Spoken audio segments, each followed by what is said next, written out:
Hey everyone! Welcome to Naval Theater. I'm Curious Mirage, and I'm looking at the ships, people, events, and theory that make maritime history so fascinating. The Fuso-class was built in the 1910s to supplement the Congo-class battlecruisers as part of the 8-8 fleet program. The class was designed in response to new British battleships armed with 13.5-inch guns. Originally, there were going to be 4 ships in the class, but while Fuso and Yamashiro were under construction, the last 2 ships were thoroughly redesigned and became the Ise-class battleships. With the British adoption of the 13.5-inch gun as their new go-to for the main battery of capital ships, the popular 12-inch gun was rendered obsolescent. In an attempt to retain an edge in quality over quantity, the Fuso-class was equipped with 12 14-inch 45 caliber naval guns and 6 twin turrets. Ironically, the 14-inch design was built by Vickers, and had been passed over by the Royal Navy. Only 4 8cm 40 caliber 30-year type guns were provided for anti-air defense, since aircraft had yet to become a credible threat. A 12-inch armor belt gave decent vertical protection, but the deck armor had a maximum thickness of only 2 inches, which was less than contemporary battlecruiser designs such as the HMS Queen Mary. The design was intended to be superior to anything the other naval powers could field, and at the time of commissioning they were arguably successful in that capacity, possessing superior broadside weight to any ship then in commission, and similar armor to the British Iron Duke-class dreadnoughts. The class also retained advantage in broadside weight over many later battleship designs, such as Bismarck and King George V. Fuso was built at the Kure Navy Yard, while Yamashiro was built at Yokosuka. Both began their careers with patrols off the Chinese coast after working up, but were placed in reserve at the end of World War I. In 1922, Yamashiro became the first Japanese ship to launch an aircraft, and she participated in experiments with radio-controlled float planes in early 1941. Like most Japanese capital ships, both Fuso and Yamashiro spent much of their interwar period in reserve, but they were heavily modernized in the 1930s.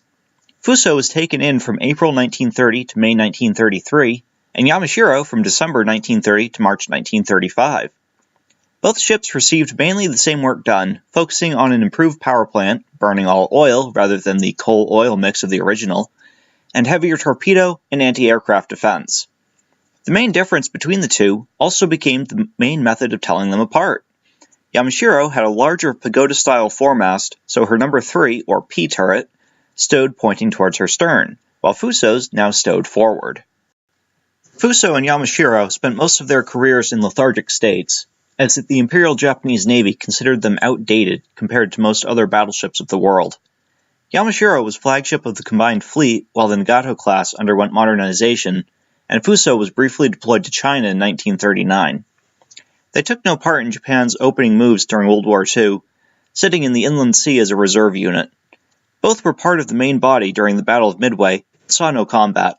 After that disaster, Fuso and Yamashiro were considered for conversion to hybrid battleship carriers to make up for the loss of Akagi, Kaga, Hiryu, and Soryu, but they were passed over in favor of their cousins, Issei and Hyuga. Both received minor upgrades to their anti-aircraft armament in 1943 and 44, and both were equipped with radar, initially the Type 21 multi-purpose set, and later the specialized Type 22 surface search and Type 13 air search sets.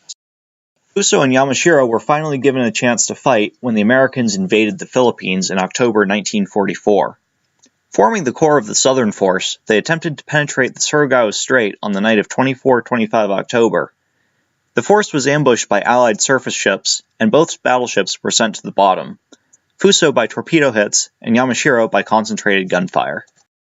The biggest weakness of the class was a trend of the time they were built. Having extra turrets amidships allowed the main battery to be spread out better and increase its survivability, but also split up the internal arrangement of engine rooms, magazines, and barbettes.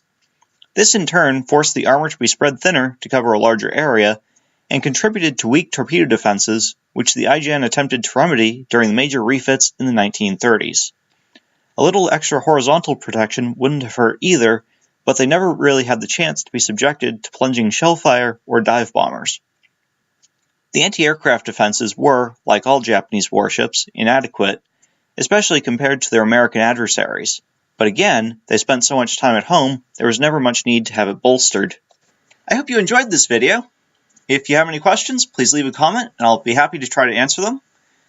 I have some suggestions here for further reading. And otherwise, hope to see you at the next video, where I look at Operation Drumbeat.